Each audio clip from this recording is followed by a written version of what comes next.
Yetis, Mr. Smith here. 2 videos in 2 days. You are going to get so sick of listening to me. But, we have had kind of a weird start, just a little different than our typical week, right? And so we had to run our Wednesday activity planning a little bit differently. So I just wanted to make sure I gave you a quick update on what's going to go down tomorrow, as well as one new opportunity for families as far as Wednesday experiential learning activities. Everything else, win period, things like that will all stay the same.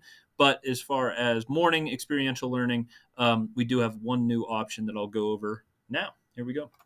All right. So, all right.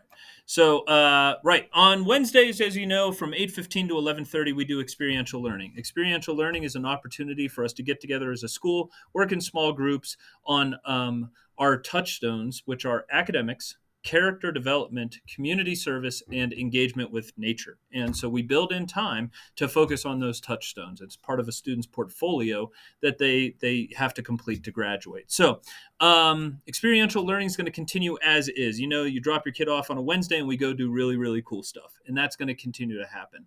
The new change here is that if during this time, students or families really, if parents feel more comfortable having their child participate in an independent experiential learning opportunity, we're going to open that door back up. So some of you who have been here for a couple years remember that we actually did independent experiential learning activities for all students a couple years ago, kind of at the beginning of the COVID pandemic. So we're going to put that back out there, at least just for this week, and see how it goes. Our 11th and 12th graders have had that option this year, and it's been going well. So we're just going to provide that option to more families. So again, if you want your child to do an independent activity that relates to character development, community service, or an engagement in nature, totally fine. What we would ask, though, is we're doing this in an attempt to create a further mitigation strategy. So, less contacts or whatever, if families feel more comfortable doing it.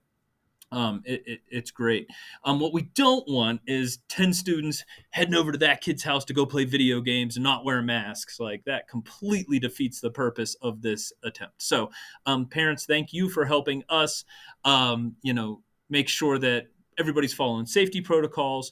And then the other thing is, we talked about this as a great opportunity that if families want to plan something that they do together, that's a cool opportunity as well. And I know that most families, like me with my family, have to be at work, but if you're blessed and fortunate enough to be able to do that, go right ahead. At 11:30, we'll still have lunch, and then at 12 o'clock to 2:20, we'll be back. 12 o'clock to 2:20, we have our win period as normal. So our yellow and red students will be working on finishing up any classes that might be outstanding from first semester. Okay. All right. So here are the options for students to prepare for Wednesday activities tomorrow. So the first is we're going to go sledding. Load up the bus, head over, go sledding at the Breckenridge Sledding Hill on Airport Road. Obviously, we want students to have fun doing that. And what's not fun? Being really cold. So hats, gloves, maybe some goggles, face mask, heavy jacket, warm pants, boots, all that good stuff if we're going to be outside. So please have your child make sure that they dress warmly for sledding. What a cool full school sledding is. It's pretty fun. Okay. So there's our nature activity. Our community service activity will be here at the school, led by Doc Harris. We have a kitchen staff that really could use some help. So we're going to go down and make sure that we help our kitchen staff. And then we have a couple of community service projects going on here at Snowy Peaks that students can help with. The third one is academic focus. If students still have any coursework to finish up from first semester that they don't think they can finish in that win period time slot, we'll open up academic support here at Snowy Peaks as well. And then the fourth option is what I just talked about. If families or students want to choose to do an independent activity, that's fine. We just ask to make sure you follow all the safety protocols or even do it with your family. All right, and that's fine. If you are choosing to do an independent activity tomorrow and you're in grades 7 through 10, we would ask that you call in and just let us know, hey, my child's excused. They'll be doing an independent experiential learning activity. Pretty cool.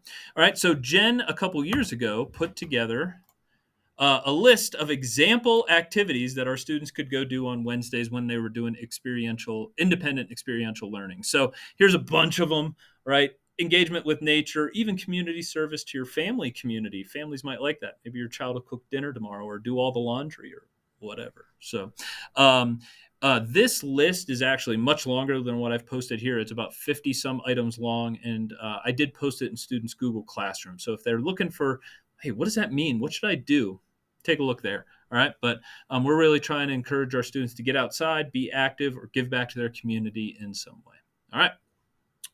And okay, and then as I talked about, when tomorrow from 12 to 2:20 runs as is. Students who are in the green who come in will have extension opportunities. Students who are in the yellow, remember, yellow means they have one course that's below a 2.0 that they need to finish up. Yellow just means, hey, let's slow down. Let's pay attention to that one class. Let's get it finished up. Students who are in the yellow need to be here working with a teacher. Students who are in the red have 2 or more classes below a 2.0. And so they need to be here working with those teachers, getting those grades up. And so we are locking our grades tomorrow afternoon for the first semester report cards. Okay, that's all I have. There's my contact information right there. If you need anything, best way to reach me is to text me. If you have any questions about tomorrow, please let me know. I'm happy to accommodate any unique wishes or needs or answer any questions that you might have. Thank you so much for being a part of this place. Man, it was fun today to see everybody go through all of our orientation activities, and I just feel really, really fortunate to be a part of this. So I hope you do as well. If I can do anything to help you or your family and make this experience better for any of you, please let me know. If not, have a great night, and we'll talk soon. See ya.